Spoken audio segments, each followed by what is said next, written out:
Welcome back to the Mob Mentality Show. My name is Austin Chadwick, and co-host is Chris Lucian.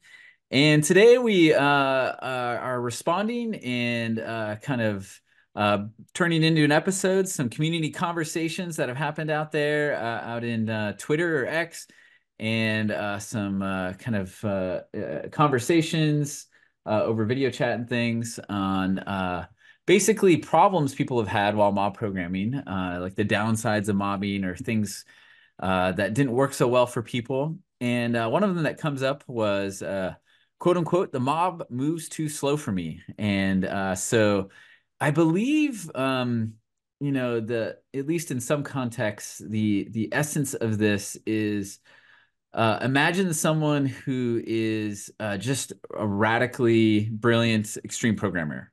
They can refactor very quickly. They can write tests very quickly. They have a lot of knowledge in the programming languages and the technology stacks and maybe even full stack.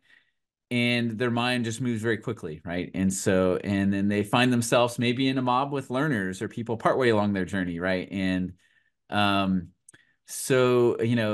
problem is this person may feel like they're being slowed down by the mob and that kind of thing, right?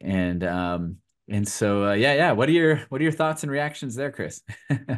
Well, so I guess I want to know a little bit more about the scenario, but um, assuming that you're moving along, you can see a lot, you obviously have opinions about the things that are going, quote unquote wrong or and so maybe it's the people can't write tests quickly enough, or people can't type quickly enough, or people can't, so if it's just something where you're seeing like, oh, this is moving really slow, a lot of it is going to be why. Um, and if you're tempted to split up, then I would almost view these more as opportunities for mentoring, and bringing up the team around you. And there's also this idea that because I've certainly found myself in situations like this where it's like, wow, I'm much more experienced than the people that I'm working with. And I think anybody with a lot of experience will end up in those scenarios. Sometimes it'll be, senior level people working together, and their skill levels are vastly different as well.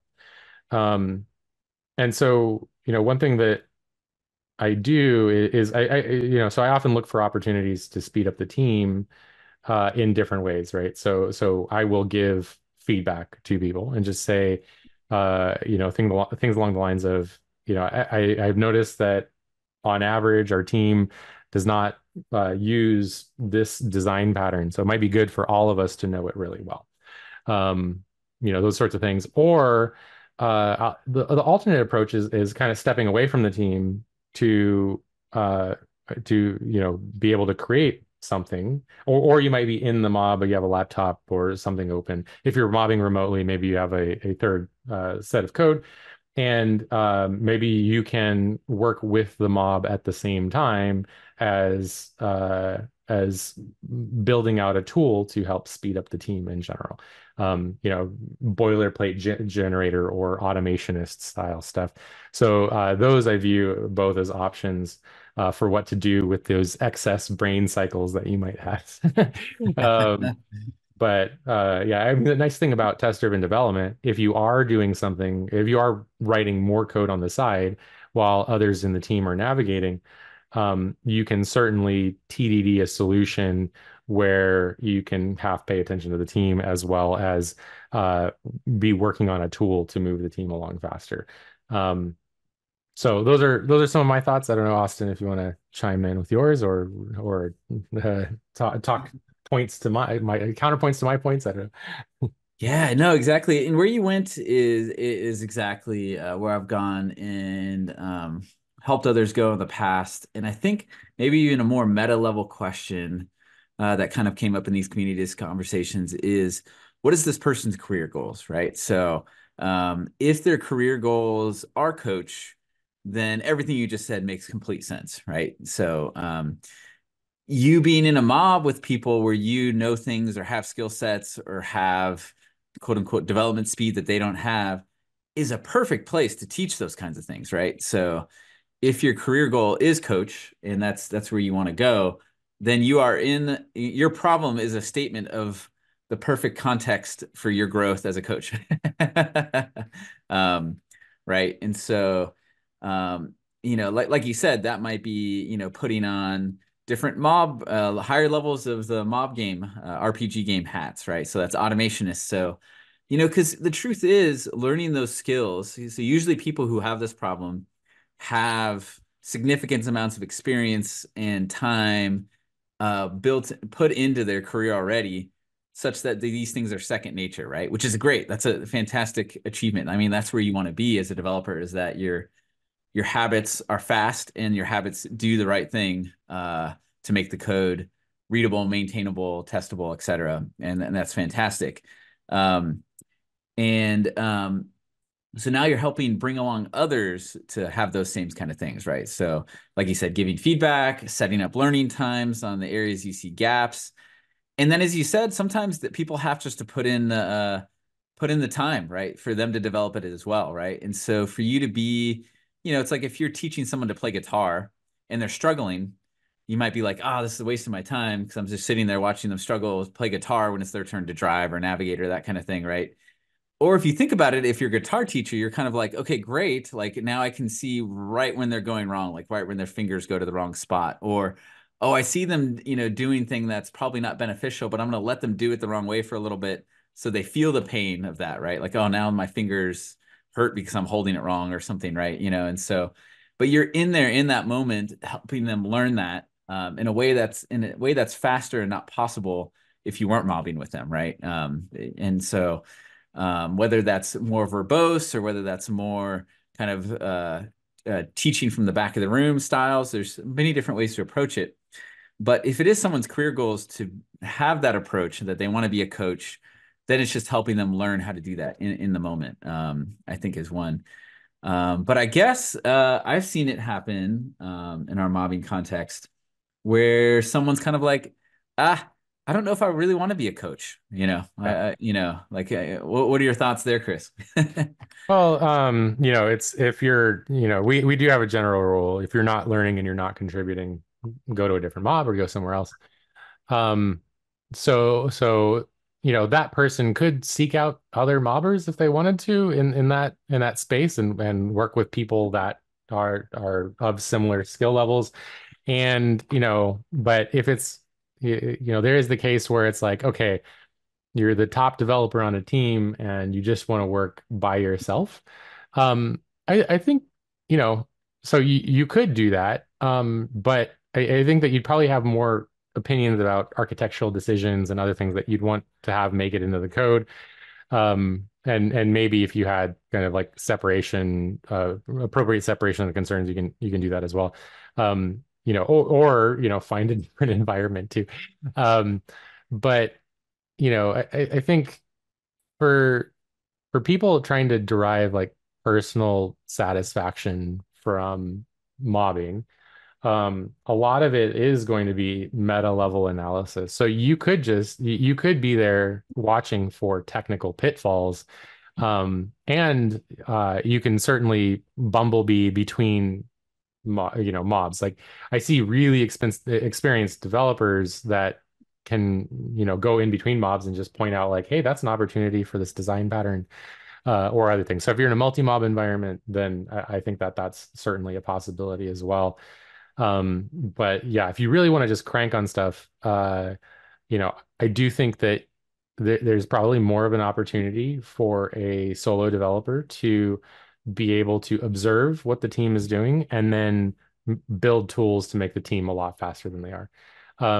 But and that's assuming that and I would still argue that mobbing is likely faster, even in that scenario where that one person is off doing that, because if you have a lot of inexperienced people doing solo development all over the place, then there's probably a lot of downstream choices that are still worse off than that mob together. So I still think it's in the best interest of that developer to be a feedback machine, because often that person's life will be made more miserable by choices made by other people, out of inexperience, right?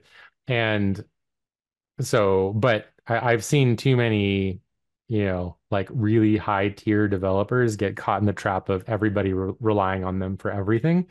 And so you're also sabotaging your ability to go on vacations, or other things along those lines, because the more you work by yourself on a thing, that the more it becomes siloed, and the more that you build technical solutions that no one else can understand, then the deeper you dig that hole. And so, often I think it's important that things are reasonably understandable to other developers, so that you don't become the sole contributor to that item, and all of a sudden it is unethical for you to leave that code base for longer than a couple of days, so those are maybe some thoughts around, intentionally not being a coach.